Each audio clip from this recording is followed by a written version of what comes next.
Bonjour à tous, c'est Ambre et bienvenue dans ce nouvel épisode de Myself First, le podcast de 100% bienveillance, amour de soi et développement personnel.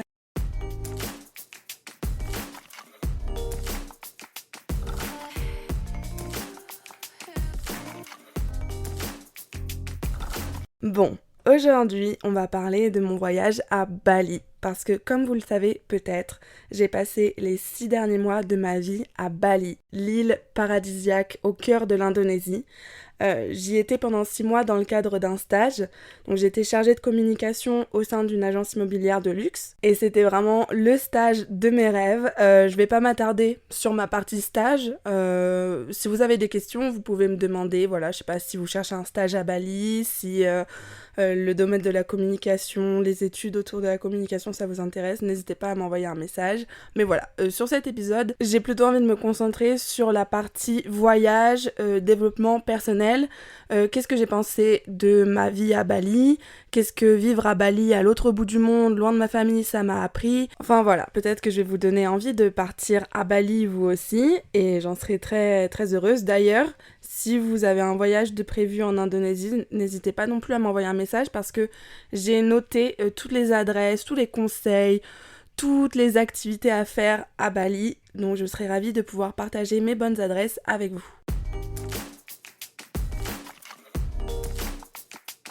Bon alors cet épisode c'est vraiment du freestyle, hein. J'ai aucune prise de notes, je sais pas si je vais faire un thème ou si je vais vous raconter mon voyage de manière chronologique, on verra, je me laisse guider, mais je vais commencer par le commencement. Quand je suis arrivée à Bali, quand vous arrivez à Bali, c'est un truc de fou, vous êtes direct plongé dans l'ambiance.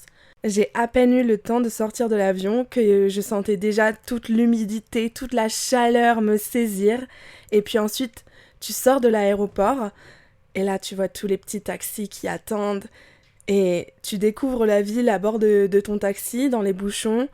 Tu vois les Indonésiens, tu vois tous les scooters, tu vois le paysage, les tenues locales. Tu sens l'odeur de Bali, c'est une odeur d'encens. Et puis tu entends Bali parce qu'il y a toujours une petite musique de fond où il y a toujours les klaxons, où il y a toujours les gens qui parlent indonésien et tout ça, en fait, ça fait une musicalité hyper intéressante et c'est ça qui te plonge dans l'ambiance de Bali. Avant de partir, on m'avait dit que les Indonésiens étaient le peuple le plus gentil du monde. Eh bien, sachez que c'est faux. Dans le sens où, en fait, c'est juste un peuple comme les autres. Il y a des Indos qui sont hyper souriants, hyper accueillants, hyper chaleureux. Oui, c'est vrai. Mais il y en a aussi plein qui tirent la gueule, qui essayent de t'arnaquer, qui sont relous. Moi, quand je rentrais du travail en scooter et que j'étais derrière un camion où il y avait genre 20 ouvriers qui avaient travaillé toute la journée sur un chantier, et bah tout comme en France, ils m'ont maté, ils m'ont fait des gestes obscènes et j'ai jamais ressenti de sentiment d'insécurité. Mais je veux dire, c'est pas toujours le peuple le plus respectueux ou le plus gentil. C'est les Indonésiens, ils sont comme tout le monde. Et en parlant de sentiment d'insécurité, à Bali, donc comme je l'ai dit, je me suis jamais sentie en danger. Ça veut dire, après moi je suis quelqu'un, je fais attention quand même. Mais à Bali, quand vous sortez en soirée, en fait, il y a tout le temps des taxis. Et les courses en scooter, donc ça s'appelle Gojek, c'est comme un Uber mais en scooter. Et bah t'en as toute la journée, toute la nuit et ça coûte quelques centimes. Donc ça veut dire que dès que tu pars en soirée, tu prends un scooter, il y a un scooter qui t'emmène en soirée, et que tu sortes à 2h, 5h, 7h du matin, il y aura toujours un taxi pour te récupérer, tu pourras toujours commander un scooter pour te ramener chez toi. Et ça, c'est trop bien, parce que du coup, t'as pas à attendre 50 minutes sur le trottoir, non, ça se fait direct, et puis surtout, si t'es bourré, eh bah, t'as pas besoin de prendre la voiture, t'as pas besoin de payer un taxi qui coûte la peau du cul. Non, à Bali, c'est trop bien parce qu'il y aura toujours des scooters. Et de toute façon, même, en fait, tout est ouvert H24, 7 jours sur 7. Donc ça, c'est trop bien à Bali. T'as envie de te faire un McDo à 4h du matin, tu peux te le commander. T'as envie de t'acheter des chaussures un dimanche soir, tu peux aller t'acheter des chaussures. Enfin, je dis n'importe quoi, mais tout est tout le temps ouvert. Et ça, c'est vraiment un truc que j'ai adoré. Après, c'est peut-être pareil à Paris ou dans des grandes villes en France, mais moi je viens de Caen, et à Caen par exemple le dimanche tout est fermé, et globalement à partir de 23h, tout est fermé, tous les supermarchés, les épiceries sont fermés. Donc pour moi, le fait que tout soit ouvert tout le temps, c'était vraiment un truc que j'ai beaucoup aimé. Donc Bali, c'est pas de danger. En fait, le plus grand danger à Bali, c'est pas les humains, ni même les animaux, parce que moi, on m'avait dit, mais à Bali, il y a des araignées, il y a des serpents, il y a des machins. J'ai rien vu. J'ai rien vu, j'ai pas vu d'animaux sauvages, à part les singes. Oh my god, les singes, mais vous pensez que c'est mignon, les singes? Pas du tout, détrompez-vous. Moi, les singes, ils m'ont piqué ma casquette, ils m'ont mangé le petit bout de ma casquette, là, quand j'étais au temple d'Uluwatu. Et puis, les singes, mais faites très très attention, parce qu'en fait, c'est des chapardeurs. Ils prennent toutes les lunettes des touristes, et puis quand ça chope tes lunettes, ça te fait mal, hein. Ça te fout un gros coup, une grosse claque dans ta face, là, et ça te chope tes lunettes, ça te les bousille, et ça va pas te les rendre. Donc, faites attention aux singes, c'est le plus dangereux. Les humains à Bali ne sont pas dangereux, mais ce qui est dangereux à Bali, par contre, c'est les vagues, c'est le courant. Il y a beaucoup de belles plages dans lesquelles tu peux pas te baigner, parce que le courant t'emmène, et je sais que quand j'étais à Bali, il y a un touriste qui est décédé parce qu'il s'est fait emporter par le courant. Mais, j'en ai pensé, la chose la plus dangereuse à Bali, c'est la circulation. J'adore Bali, mais je ne me vois tellement pas y vivre juste à cause des bouchons. Il y a du trafic tout le temps. Tu penses faire un trajet de 1 heure, bah t'en as pour 3 heures. Et c'est des bouchons infernales, tout le temps, tout le temps, tout le temps.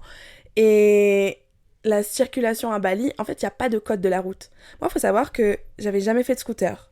Mais 24 heures après être arrivée à Bali, j'avais déjà mon scooter et j'étais déjà sur la route. Parce que je me suis dit, ma belle, va falloir que tu apprennes à conduire un scooter. C'est le moyen de locomotion le plus répandu là-bas. Donc voilà. J'ai toujours fait attention à observer ce qui se passe autour de moi, à pas aller trop vite, etc. Parce que à Bali, les accidents de scooter, c'est hyper fréquent, surtout à cause des gros touristes là, qui sont sans casque, qui sont torse nu et qui sont sur des gros scooters, des gros Nmax, qui vont à fond la caisse. Et là, c'est l'accident assuré. Donc si vous allez à Bali, ou même en Thaïlande, partout là où il y a des scooters, faites très attention à vous. Moi, j'ai eu un petit accident au début, j'ai juste foncé dans une voiture, mais pas vite, je suis pas tombée ni rien, c'est juste un carrefour, parce que, en fait, comme il n'y a pas de code de la route et qu'à Bali, on roule à gauche, j'étais un peu confuse. D'ailleurs, une fois, j'ai pris un rond-point à contresens, je me suis fait klaxonner, mais bon, c'est pas grave. Mais bon, bref, donc j'ai eu un petit accident de voiture, j'ai bousillé l'avant d'une voiture, mais bon, moi j'allais bien, le monsieur allait bien, tout va bien. Mais déjà, ça m'a calmée, et puis 2 semaines plus tard, je suis allée à Uluwatu, et j'ai assisté à un accident de voiture où il y a un camion qui a percuté, mais même pas forcément vite, on était je pense à 15-20 km/h, peut-être que c'est vite, je sais pas. Mais un camion a percuté un scooter de 2 touristes, et le scooter, il a volé, il s'est éclaté contre un poteau électrique, les deux ils se sont relevés, les vêtements troués, du sang partout, le mec il se tenait le bras, la meuf elle pleurait, elle avait mal à la cheville, donc faites très très très attention.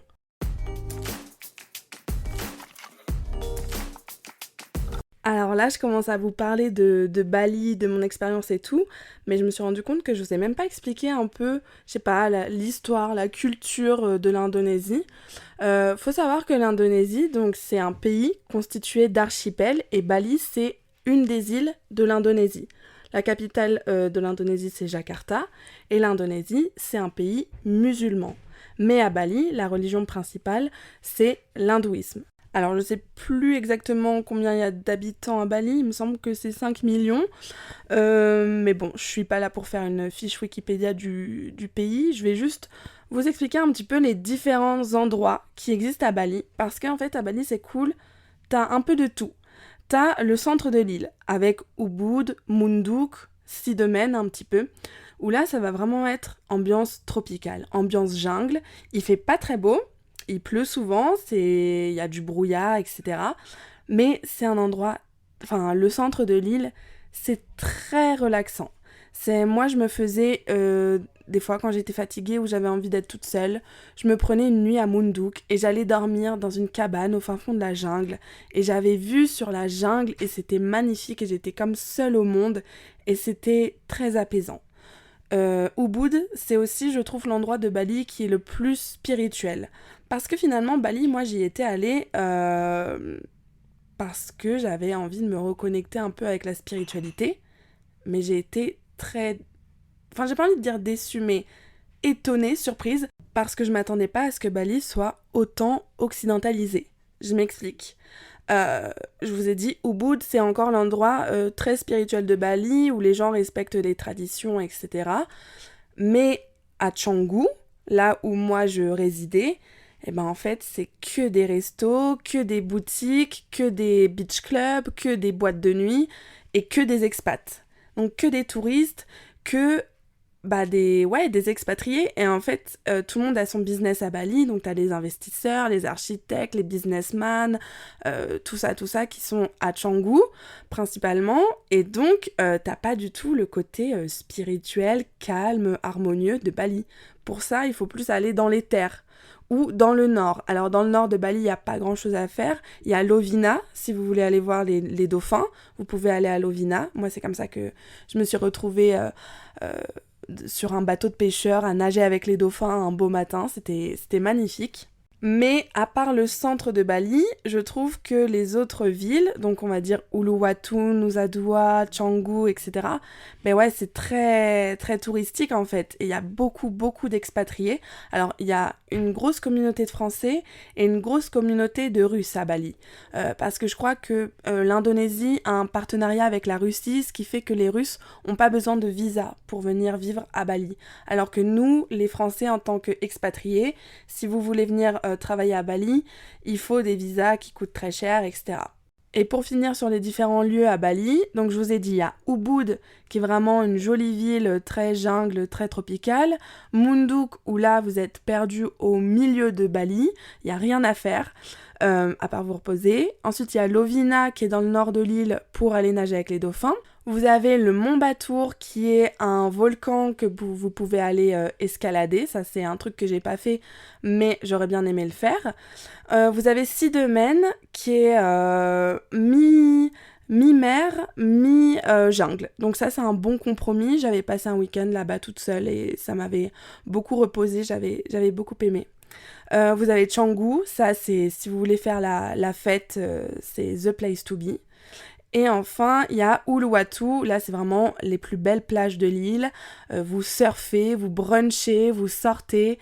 Je pense que c'est le meilleur endroit. Si vous voulez venir à Bali, prenez votre résidence principale vers Uluwatu.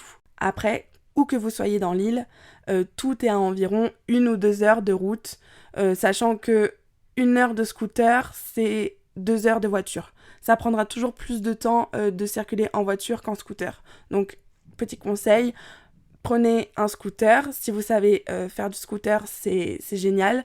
Sinon, téléchargez Gojek et vous pouvez commander des taxis scooters en 2 minutes et ça coûte pas cher du tout.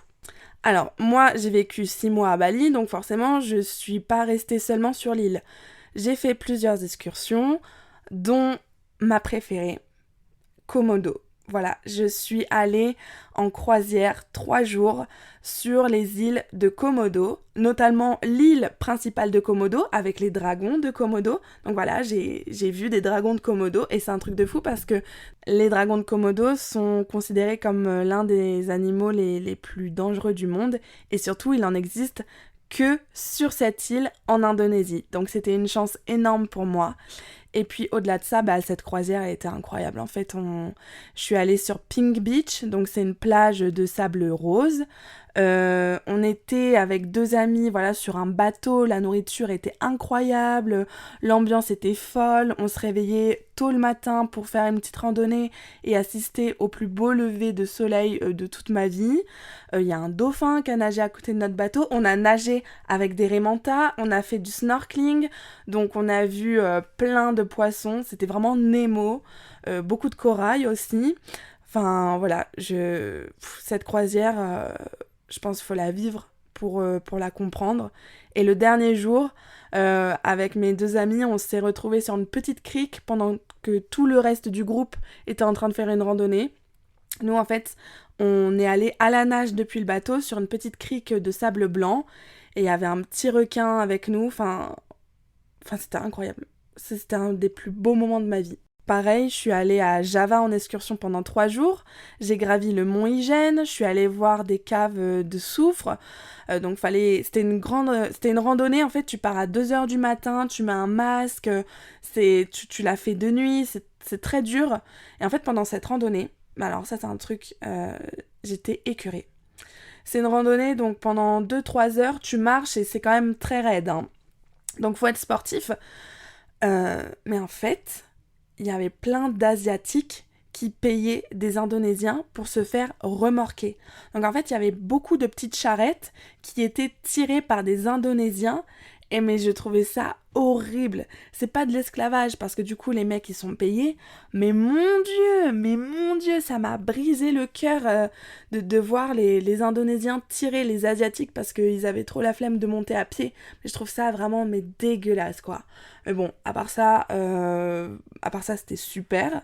Voilà, une petite excursion de 3 jours à Java. En fait, on a fait beaucoup de routes. Et en fait, la journée, tu fais de la route, tu fais de la voiture. Et la nuit, tu montes les volcans, etc.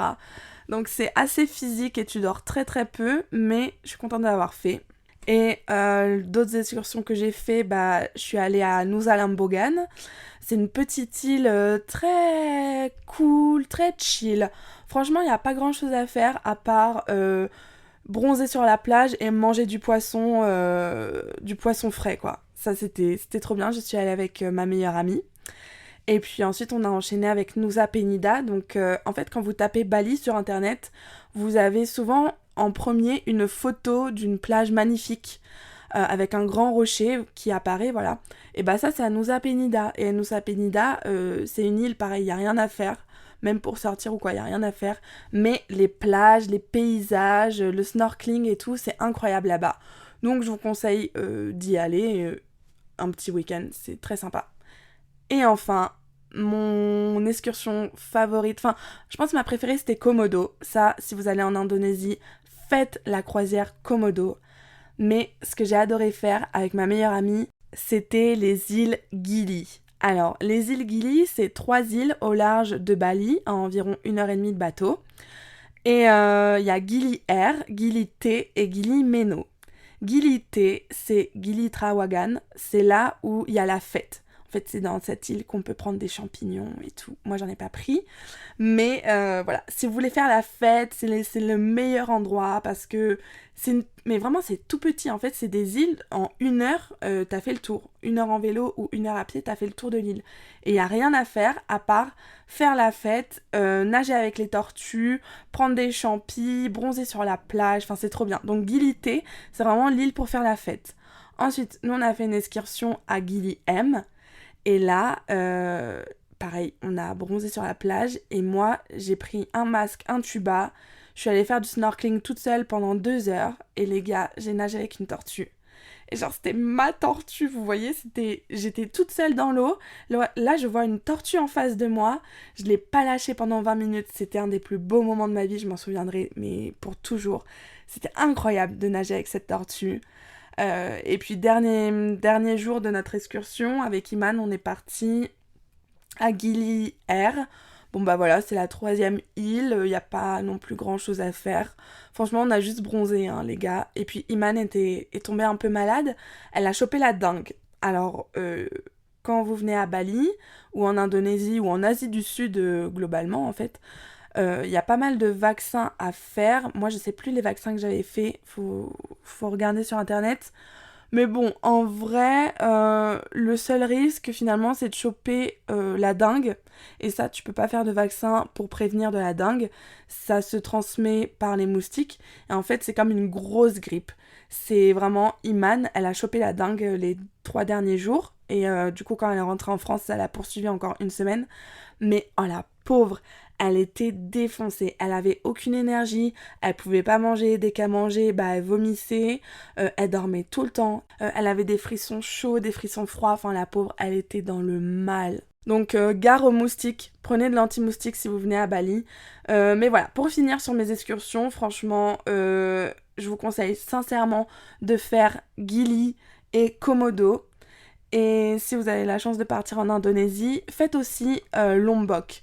C'est une île à côté de Bali. Moi, je l'ai pas faite parce que, je sais pas, faut y aller quand même, je pense, au moins 5 jours, une semaine. Et moi, j'avais pas autant de temps à mettre dans ce voyage parce que je travaillais pendant la semaine. Mais voilà, n'hésitez pas à faire Lombok, à faire Java, à faire Komodo, à faire Gili, à faire Nusa Penida, Nusa Lembongan. Mais encore une fois, si vous avez besoin que je vous donne des bonnes adresses ou des bons conseils sur des itinéraires à Bali ou en Indonésie, envoyez-moi un message et je vous passerai tous les meilleurs contacts.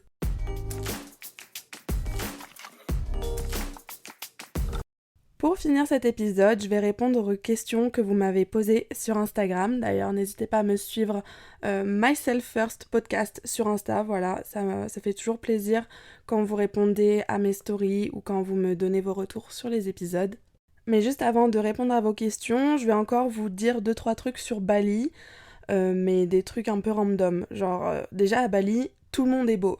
C'est un truc de malade, en fait, il y a une énergie qui circule qui fait que les gens sont heureux, les gens prennent soin d'eux, les gens font du pilates, du yoga, du sport, les gens mangent healthy, les gens sont bronzés, les gens vraiment s'habillent bien. Donc, les gens à Bali sont beaux. Ensuite, Bali, c'est une île hyper romantique. Vous avez plein de petits restos partout, hyper bien décorés, avec une vibe super romantique. Et évidemment, les prix sont pas chers. Donc, si vous voulez aller en date à Bali, c'est vraiment the place to be. Et en parlant de prix, c'est pas un mythe, hein, Bali, c'est vraiment pas cher. Alors, je pense que depuis le Covid, c'est plus cher, mais quand même tout est abordable.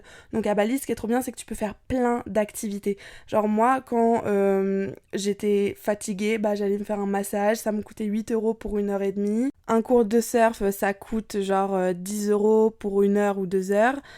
La nourriture, pareil, c'est autour de 1 € le plat local, mais si vous aimez faire des petits brunchs sympas, ça va être autour de 5 € le menu. Si vous voulez faire vos ongles, c'est autour de 10 €. Les cils, les sourcils, tout ce qui est spa, tout ce qui est bien-être, c'est hyper abordable. Il y a juste les vêtements qui coûtent cher. Donc si vous venez à Bali, faites votre shopping vêtements avant de venir, mais sinon, c'est beaucoup moins cher qu'en France. Donc la vie à Bali, c'est pas cher, et spécialement si t'es une fille. En fait, si t'es une fille, tu payes rien. C'est que des trucs de promoteurs. Donc t'es invité à des tables dans les plus beaux endroits de Bali, t'es invité à des dîners gratuits, t'es invité en boîte, on te paye le champagne, on te paye tes cocktails. Donc franchement, ça c'est cool. Enfin, parce que, encore une fois, moi je viens de Caen. Donc je sais qu'à Paris ou dans les grandes villes, il y a beaucoup de promoteurs. Mais à Caen, il n'y a rien. Donc moi j'étais contente de faire toutes mes soirées gratuitement. À Bali aussi, il n'y a aucun jugement. En fait, c'est une île où tout le monde est libre. En fait, tu viens à Bali pour kiffer.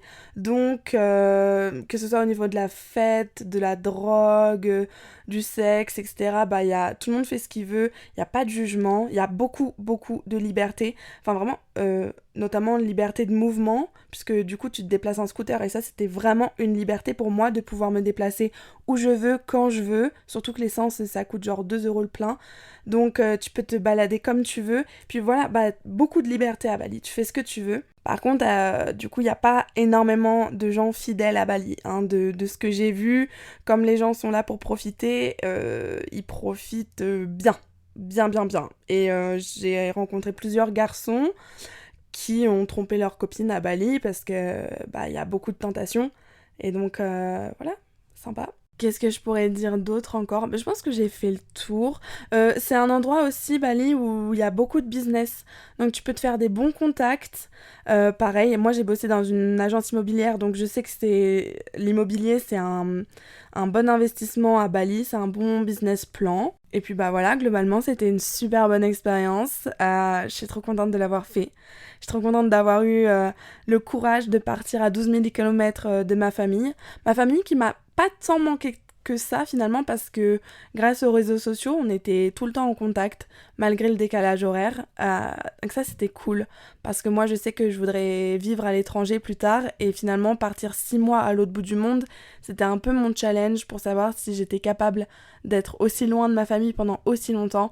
Et je suis trop contente de voir que oui, challenge relevé avec succès. Et niveau développement personnel, je sais qu'à Bali, j'ai beaucoup changé, j'ai beaucoup évolué, j'ai beaucoup mûri parce que forcément, quand t'es toute seule dans un endroit que tu connais pas, dans une nouvelle culture et tout, tu prends en indépendance, tu prends en autonomie, tu prends en maturité. Donc voilà, c'était une expérience inoubliable sur le plan humain, sur le plan professionnel, sur le plan personnel, sur le plan voyage.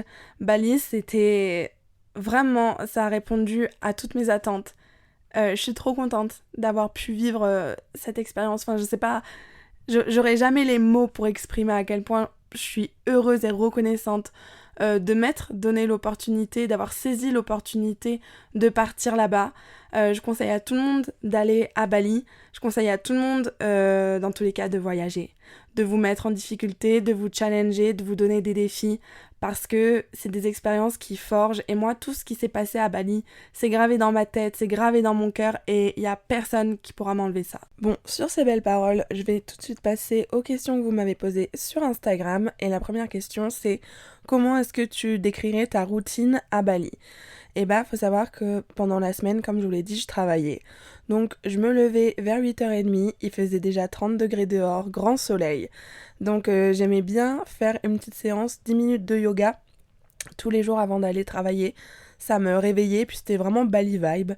Ensuite, toute la journée, je bossais dans l'agence. Et le soir, franchement, c'est sunset, c'est on va boire un verre avec les copines, on va manger au resto, on va se faire masser, on sort. Donc ça, c'était hyper cool. Et puis le week-end, je bougeais, j'allais voyager, j'allais découvrir l'île. Est-ce que tu as assisté à des coutumes locales? Eh bien oui, déjà j'ai passé une journée chez l'habitant à Ubud. Ça veut dire que pendant toute la journée j'étais chez une locale qui m'a expliqué plein de choses sur la vie à Bali, leurs traditions, leurs rites, leur religion. Donc c'était super intéressant. Et surtout, j'ai vécu le Nyepi. Alors le Nyepi, qu'est-ce que c'est? C'est tout simplement le nouvel an balinais. Et en fait, c'est au mois de mars, début mars, il y a un grand carnaval qui est organisé, durant lequel il y a des grandes statues en papier mâché de monstres en fait qui représentent les mauvais esprits de Bali. Et donc t'as un carnaval, un défilé, et à la fin de ce défilé, toutes ces statues en papier mâché, elles sont brûlées pour faire partir les mauvais esprits de l'île. Et ensuite, pendant 24 heures, tout le monde est confiné chez soi. Pas d'électricité, pas de lumière, pas de musique, pas de bruit, rien. Interdiction de sortir. Il y a la police qui patrouille dans la rue. Et en fait, pendant 24 heures, tu dois rester chez toi parce que pendant ce temps-là, les bons esprits, ils viennent passer au-dessus de Bali pour purifier l'île. Et ça marque le début de la nouvelle année balinaise. Et j'étais trop contente de l'avoir vécu parce que c'est vraiment une expérience incroyable. Moi, dites-vous que quand même le soir, je me faisais mes petites pâtes dans la cuisine, j'avais allumé la lumière et j'étais dans une guest house, dans une petite rue, enfin vraiment... Je sais pas comment la police a fait pour voir qu'il y avait de la lumière, mais la police est venue toquer à notre porte pour demander de couper la lumière. Bon, j'ai eu un peu peur, mais voilà, c'est bien passé. Quel est ton plat balinais préféré? Alors les gars, si vous allez à Bali, vous êtes obligés de goûter le mie goreng ou le nasi goreng. Et en fait, c'est tout simplement des nouilles ou du riz avec des carottes, du chou, un œuf, plein d'épices. Et franchement, c'est trop bon. Et pareil, ça coûte 1 euro. Est-ce que tu as eu le mal du pays? Non, honnêtement, à Bali, j'étais tellement bien, tellement heureuse que la France m'a pas manqué. J'étais contente de rentrer en France parce qu'au bout de 6 mois, j'avais l'impression d'avoir fait le tour de tout ce que je voulais faire. Voilà, mon temps était fini à Bali, donc j'étais contente de rentrer en France, de revoir ma famille, etc. Mais ouais, j'ai pas eu le mal du pays, franchement. Et dernière question, est-ce que tu aimerais vivre à Bali? Alors franchement, non. Parce que comme j'ai déjà dit, il y a énormément de trafic, énormément de bouchons. Il y a aussi beaucoup de monde. Et je sais pas, enfin, c'est une île paradisiaque, mais vraiment juste pour aller en vacances ou pour vivre quelques mois. Mais vivre sa vie, genre quotidienne là-bas, non, je vois pas trop d'intérêt. Non, je sais pas, ça m'a pas séduit de ce côté-là. Je pense qu'il me faut un cadre, un minimum occidental pour que je puisse me projeter au quotidien. Bon, et bah les gars, l'épisode touche à sa fin. J'espère avoir répondu à toutes vos questions. N'hésitez pas à me rejoindre sur Instagram pour suivre l'actualité de la chaîne. Nous, on se retrouve dans 15 jours et je vous fais de gros bisous.